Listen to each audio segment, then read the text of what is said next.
எங்களுக்கான ஆயுதம், கல்வி மட்டும்தான் எங்களுக்கான ஆயுதம். அந்த கல்வியை பறிப்பதற்கோ எங்களிடத்திலிருந்து பிடுங்குவதற்கோ மோடி அல்ல, மோடியின் தாத்தா ராஜகோபாலாச்சாரியார் வந்தபோதே விரட்டி எடுத்த மாநிலம் தமிழ்நாடு, தலைவர் தந்தை பெரியார்.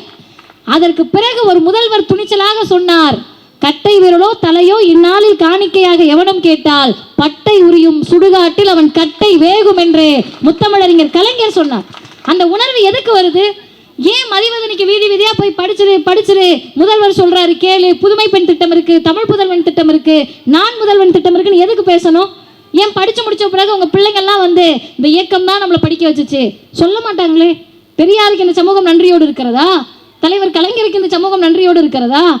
திட்டிட்டு தானே இருக்காங்க, பேசிக்கிட்டு தானே இருக்காங்க. அதையும் மீறி நேற்றைக்கு முதல்வர் சொல்லுகிறார், அப்படியே புல்லரிக்கிற மாதிரி சொன்னாரு, படிப்பது மட்டும்தான் உங்கள் வேலை, மற்ற அனைத்தையும் இந்த அரசு பார்த்து கொள்ளும். என்ன பண்ணிட போறாங்க? நான் இன்னும் சொல்றேனே, உட்கார்ந்துருந்த மாணவர்கள் எல்லாம் 18+, முதல் தலைமுறை. பல நடிகர்களுக்கு அந்த பிள்ளைங்கெல்லாம் ரசிகர்களா இருப்பாங்க. நம்ம ஓட்டு போட்டா நடிகருக்கு ஓட்டு போடணுன்ற மனநிலையில உட்கார்ந்த பிள்ளைலாம் இருந்திருக்கும். அவருக்கு அடுத்த முறை ஆட்சியை பற்றிய கவலையை விட அடுத்த தலைமுறையை பற்றிய கவலை இந்த இயக்கத்திற்கும் முதல்வருக்கும் அதிகமாக இருக்கிறது.